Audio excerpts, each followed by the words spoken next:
आप सभी ने ये न्यूज़ पढ़ ली होगी, असिस्टेंट स्टाफ नर्स भर्ती पर रोक, नियुक्ति पत्र जारी करने और ज्वाइनिंग पर भी पाबंदी। लेकिन ये न्यूज़ पढ़ने के बाद आपके कुछ इस टाइप के मैसेज मिले हैं। अगर आपके मैसेज भी इससे रिलेटेड हैं तो आपको सारे ही आंसर इस वीडियो में मिल जाएंगे।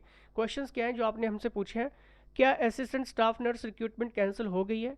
क्या पोस्ट कोड 26,004 वालों की जॉब खतरे में है? जिन कैंडिडेट्स को अपॉइंटमेंट लेटर मिल चुके हैं और ज्वाइनिंग भी हो गई है, उनका अब आगे क्या होगा? जिन कैंडिडेट को अपॉइंटमेंट लेटर मिला है लेकिन ज्वाइनिंग नहीं हुई है, क्या उन्हें वेट करना पड़ेगा? पोस्ट कोड 25,026 की डीवी प्रोसेस चल रही है, क्या डीवी कंटिन्यू होगी या सब कुछ होल्ड हो जाएगा? क्या 25,026 की मेरिट लिस्ट बनेगी या रिक्रूटमेंट रुक जाएगी? हाई कोर्ट ने रिक्रूटमेंट पर स्टे क्यों लगाया है? कोर्ट ने गवर्नमेंट से कौन सी इन्फॉर्मेशन मांगी है?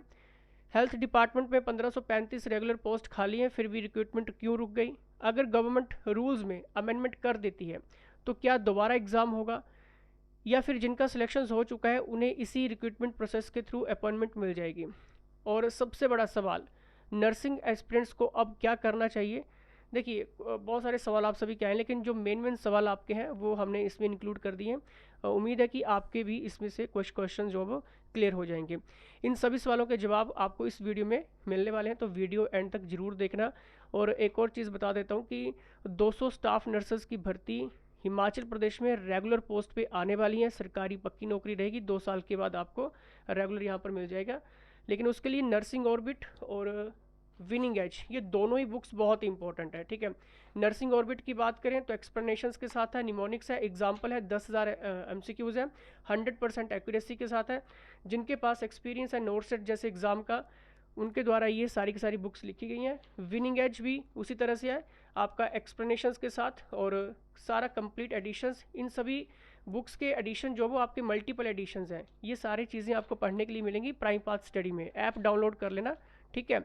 और नर्सिंग महापैक ज्वाइन कर लीजिए, उसमें आपको सारी चीज़ें मिल जाएंगी। नर्सिंग और नॉन नर्सिंग की क्लासेस भी उसमें इंक्लूड है, मॉक टेस्ट भी उसमें इंक्लूड है और जीके सेक्शन भी उसमें इंक्लूड है, ठीक है।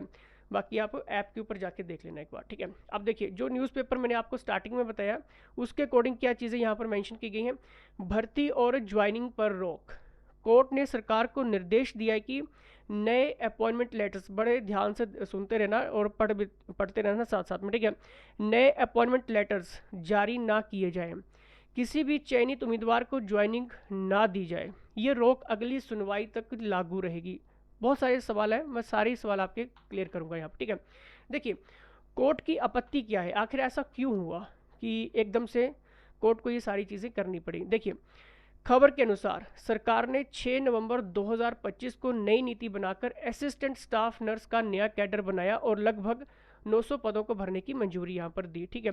जिसमें आपको पता है कि 25,026 और 26,004 दो पोस्ट कोड यहाँ पर बनाए गए, सही है। लेकिन जब ये भर्ती आई, असिस्टेंट जो एक वर्ड आया, ठीक है, ये असिस्टेंट वर्ड जब स्टूडेंट्स ने सुना, पहली बार सुना आई थिंक, ठीक है, तो बहुत सारे नेगेटिविटी और क्वेश्चंस मार्क इसी असिस्टेंट के ऊपर आ गए कि असिस्टेंट वर्ड क्यों यूज़ हुआ। क्या हमें, मतलब ट्रॉमा में जब पेशेंट आएगा तो उसको असिस्ट कोई और करेगा या फिर इंजेक्शन कोई और भरेगा और इंजेक्शन कोई और लगाएगा? कुछ इस तरह से टिपिकल से क्वेश्चंस जो वो स्टूडेंट्स ने हमसे पूछे, और अदर स्टेट से भी जिनका इस एग्ज़ाम से कोई लेना देना नहीं है, चाहे वो आपके दिल्ली से हैं, पंजाब से हैं, हरियाणा से हैं, कि सर हिमाचल प्रदेश में ये असिस्टेंट वर्ड कहाँ से आ रहा है ये? क्योंकि असिस्टेंट कोई एग्जिस्ट नहीं करता है किसी भी इसमें स्टाफ नर्सिंग में, ठीक है। स्टाफ नर्सिंग है, नर्सिंग ऑफिसर्स है, ठीक है, उसमें अलग अलग कैटर में आपको जरूर अपॉइंट किए जाते हैं आपके डेजिग्नेशंस के अकॉर्डिंग, लेकिन ये असिस्टेंट जो वर्ड था वो सरकार ने यहाँ पर इंक्लूड कर दिया। बहुत सारे सवाल जवाब हुए लेकिन स्टूडेंट्स ने फिर भी मेहनत की और इस एग्ज़ाम को पास किया, ठीक है। अब देखिए, कोर्ट का कहना है कि नए भर्ती नियमों में उचित संशोधन नहीं किया गया। अब कोर्ट क्या कह रहा है कि जो भर्ती नियम हुए हैं, ठीक है, उसमें परफेक्ट एक तरीके से अमेंडमेंट नहीं किए गए हैं। पदों का स्पष्ट पे स्केल यानी कि वेतनमान भी तय नहीं था। नियमों से बाहर जाकर नियमों से बाहर जाकर की जा रही भर्तियां स्वीकार नहीं की जा सकती। ये कोर्ट के आदेश हैं, ये कोर्ट के वर्ड्स हैं, ठीक है, जो मैं आपको बता रहा हूँ यहाँ पर। क्योंकि क्लैरिटी नहीं थी, स्टूडेंट्स हमसे पूछते थे कि सर 5 साल के बाद क्या होगा, इसीलिए कोर्ट ने ये कहा चीज़ें कि आगे 5 साल के बाद क्या होने वाला है, क्योंकि चीज़ें क्लियर नहीं थी। क्योंकि उसमें टर्म एंड कंडीशंस अगर आपने अच्छे से पढ़ी होंगी तो उसमें मेंशन था कि सरकार चाहेगी तो 5 साल के बाद एक्सटेंड कर सकती है, उसमें संशोधन कर सकती है, लेकिन वो क्लैरिटी नहीं थी कि करेगी या नहीं करेगी। अगर बाई चांस अगर नहीं करती है फिर तब तो 5 सालों के बाद निकाल देंगे, फिर घर पे बैठ जाएंगे, फिर ना बच्चा, कोई भी स्टूडेंट्स ना तैयारी कर पाएगा, ठीक है, ऑलरेडी फ्रस्ट्रेट हो जाएगा वो, ठीक है, मेंटल प्रेशर उसके ऊपर आएगा, सोसाइटी का प्रेशर आएगा, फैमिली का प्रेशर आएगा, बहुत सारे प्रेशर्स उसके ऊपर आएंगे। तो इसलिए चीज़ क्लियर नहीं है कि 5 साल के बाद क्या होगा। सरकार ने तो कहा है कि 5 सालों के बाद अगर सरकार या विभाग चाहेंगे तो उसमें अमेंडमेंट करके उसको एक्सटेंड किया जा सकता है, लेकिन श्योरिटी नहीं थी उसमें भी, ठीक है। अब देखिए, आउटसोर्सेज भर्ती मामले से ये जुड़ा मुद्दा है। हाई कोर्ट पहले से आउटसोर्सेज और अन्य नियुक्तियों से जुड़े मामलों की सुनवाई कर रहा है। कोर्ट ने टिप्पणी की है कि सरकार नया कैडर बनाकर मामले को उलझा रही है, जैसे कि असिस्टेंट स्टाफ नर्स एक नया कैडर बना दिया और पोस्ट निकाल दी, ठीक है, 5 साल के लिए एंगेजमेंट बेसिस कर दिया और टर्म एंड कंडीशंस पहले बताई नहीं, लेकिन जब बताई तो उसमें कहा कि मतलब अमेंडमेंट कर सकते हैं। 5 सालों के बाद क्या होगा उसका कुछ क्लियरली मेंशन नहीं था, ठीक है। अब देखिए, सरकार से मांगी गई ये जानकारी, सरकार को हल्फनामा दाखिल करके बताना होगा कि पिछले 3 वर्षों में कितने आउटसोर्सेज कर्मचारी रखे गए, विभिन्न विभागों में कितने नियमित जो पोस्टें वो खाली हैं, बिना नियम बदले असिस्टेंट स्टाफ नर्स की नियुक्तियां किस आधार पर की जा रही हैं, ये सरकार से जो वो जानकारी मांगी गई है। स्वास्थ्य विभाग में खाली पद है। खबर में उल्लेख है कि स्वास्थ्य विभाग में लगभग 1535 नियमित पद खाली हैं। इसलिए कह रहा हूँ कि जो 200 स्टाफ नर्सेज की वैकेंसीज हिमाचल प्रदेश में आने वाली हैं, उनकी तैयारी आप करना शुरू कर दीजिए, क्योंकि वो एक बिल्कुल अलग पोस्ट आपके लिए रहेगी, ठीक है। उसमें रेगुलर है क्योंकि वो जॉब ट्रेनिंग के ऊपर निकलेगी पहले, मतलब जॉब ट्रेनिंग आपका 2 साल रहेगा और 2 साल के बाद आपको रेगुलर यहाँ पर किया जाएगा, सही है। तो उसकी तैयारी करना शुरू कर देना। और बहुत सारी जो वैकेंसीज हैं अभी हिमाचल प्रदेश में स्टाफ नर्सिंग की आने वाली हैं रेगुलर बेसिस के ऊपर, ठीक है। अगर पोस्ट कोड 26,004 के उम्मीदवारों को पहले ही अपॉइंटमेंट लेटर मिल चुका है और उन्होंने ज्वाइनिंग भी कर ली है, तो उनकी स्थिति उन उम्मीदवारों से अलग हो सकती है जिन्हें अभी ज्वाइनिंग नहीं मिली है।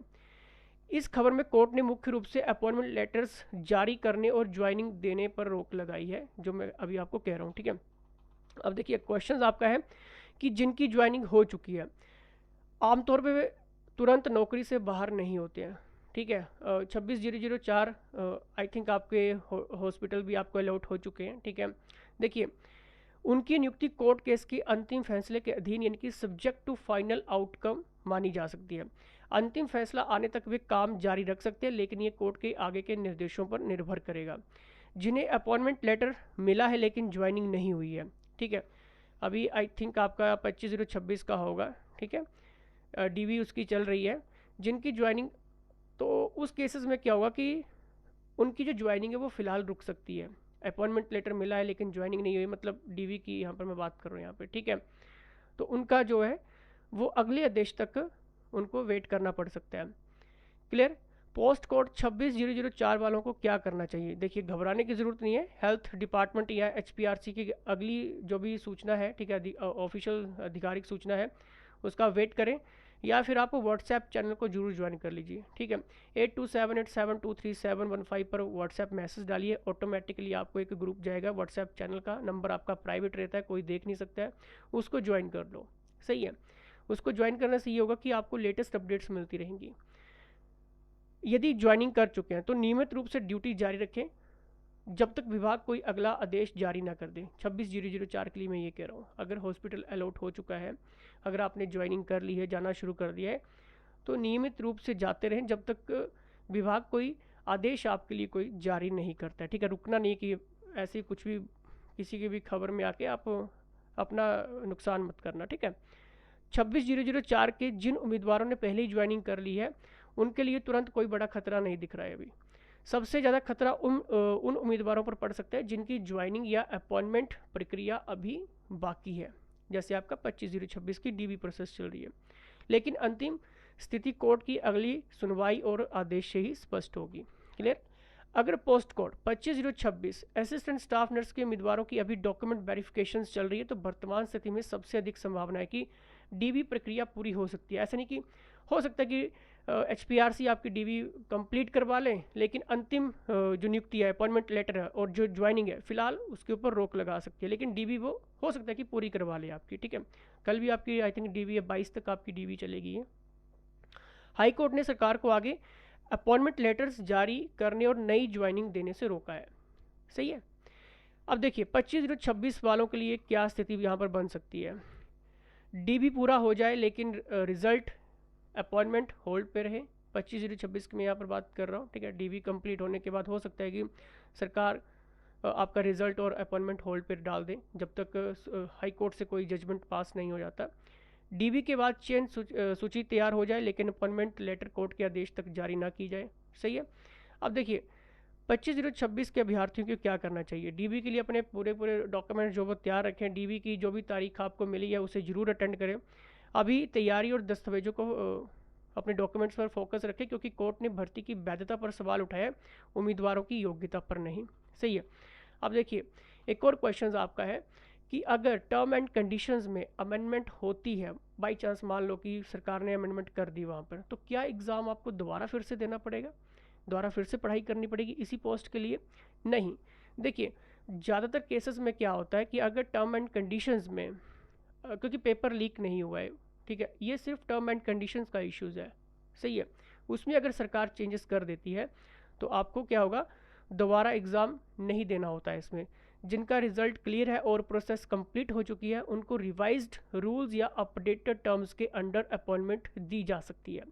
गवर्नमेंट नोटिफिकेशंस निकालकर प्रोसेस कंटिन्यू कर सकती है। अगर कोर्ट रिक्रूटमेंट प्रोसेस को ही इनवैलिड मान दे, मान लो कि पूरी की पूरी रिक्रूटमेंट प्रोसेस ही इनवैलिड है, ठीक है, तो उस केसेस में रिक्रूटमेंट कैंसिल भी हो सकती है, दोबारा एडवर्टाइजमेंट निकाल के दोबारा एग्ज़ाम करवाना पड़ सकता है। लेकिन इसमें ऐसा होने के कम चांसेस लग रहे हैं क्योंकि सरकार अगर इसमें अमेंडमेंट कर देती है टर्म एंड कंडीशंस में, और इस केस में अगर हाई कोर्ट बिल्कुल सेटिस्फाइड हो जाता है तो क्या होगा, इसलिए अगर गवर्नमेंट अमेंडमेंट कर देती है और कोर्ट सेटिस्फाइड हो जाता है तो ज़्यादातर पॉसिबिलिटी यही लगती है कि एग्जिस्टिंग जो भी आपका मेरिट लिस्ट है उसको ही कंटिन्यू किया जाता है। जिनका सिलेक्शन हो चुका है उनको अपॉइंटमेंट दी जाए, दोबारा एग्ज़ाम ना करवाया जाए। लेकिन फाइनल डिसीजन, अभी भी कह रहा हूँ कि फाइनल डिसीजन कोर्ट और गवर्नमेंट के नेक्स्ट स्टेप्स पर डिपेंड करेगा। अगर मैं अपनी बात करूँ यहाँ पर तो इस स्टेज पर री एग्ज़ाम की पॉसिबिलिटी कम और रूल्स अमेंड करके प्रोसेस कंटिन्यू करने की पॉसिबिलिटी ज़्यादा लग रही है, ठीक है। लेकिन ऑफिशियल ऑर्डर आने तक इससे फाइनल नहीं माना जा सकता, ठीक है। तो जो भी मैंने आपको चीज़ें कही हैं, चाहे वो मैंने आपको 25/0/26 से रिलेटेड कही या फिर 26/0/04 से रिलेटेड कही, तो जो चीज़ें मैंने आपको यहाँ पर कही हैं उनको ज़रूर आप फॉलो करें। और नर्सिंग के लिए, ठीक है, नर्सिंग महापैक जरूर ज्वाइन कर लीजिए। Prime path study app download करिए, यूज़र आईडी बनाइए, ऑल कोर्सेज़ के सेक्शन में जाके ये आपको मिल जाएगा। और फीस 25,000 नहीं है, 20,000 भी नहीं है, 5,000 भी नहीं है, 3,000 भी नहीं है, 2,000 भी नहीं है।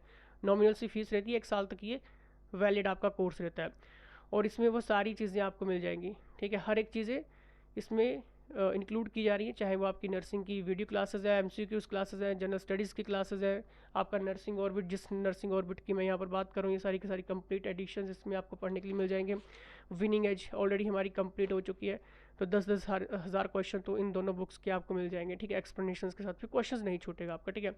और जो भी पीडीएफ्स हैं, जो भी इंपॉर्टेंट अपडेट्स हैं, वो आपको कहाँ पे मिलती हैं, नर्सिंग महापैक में ही मिलती हैं। हिमाचल प्रदेश स्टाफ नर्स का एक स्पेशल फोल्डर बना हुआ है, ठीक है, उसमें आपको ये सारी पीडीएफ्स मिल जाती हैं। इसके लिए आपको सिंपली करना क्या है, महापैक में जाना है, ठीक है, और उसके बाद पोस्ट रिजल्ट डीवी सिलेबस सबसे ऊपर वाला फ्री फोल्डर ये अनलॉक रहता है, इसमें आपको फ्री के सारे ही अपडेट्स मिल जाते हैं, सही है। बाकी अनलॉक रहेगा अगर आपने ये परचेज़ नहीं किया होगा तो, सही है। इसके ऊपर जाएंगे, आपको हिमाचल प्रदेश स्टाफ नर्स का फोल्डर मिलेगा, इसमें जो भी फाइल्स वगैरह रहती हैं वो आपको सारी मिल जाएंगी, चाहे वो आपके डॉक्यूमेंट डीवी लिस्ट है, आपके करेक्टर सर्टिफिकेट, आपके कॉल लेटर 25/0/26 के, ठीक है। तो जो भी इन्फॉर्मेशन है, डिफरेंस बिटवीन DMER और DHS HP नर्सेज, तो इसमें डिफरेंसेस क्या रहता है, जो प्रोफाइल्स के रहती हैं वो सारी इसमें हमने बताई होती हैं ऑलरेडी, ठीक है। और DV शेड्यूल्स आपका ये ऑलरेडी चल रहा है अभी 25/0/26 के लिए, ठीक है। तो जो भी डिपार्टमेंट आपको चीज़ें बता रहा है, ठीक है, तो ऑफिशियल अपडेट के साथ जुड़े रहिए। व्हाट्सएप पे मैसेज डाल के एक बार व्हाट्सएप चैनल को भी फॉलो कर लीजिए। Thank you.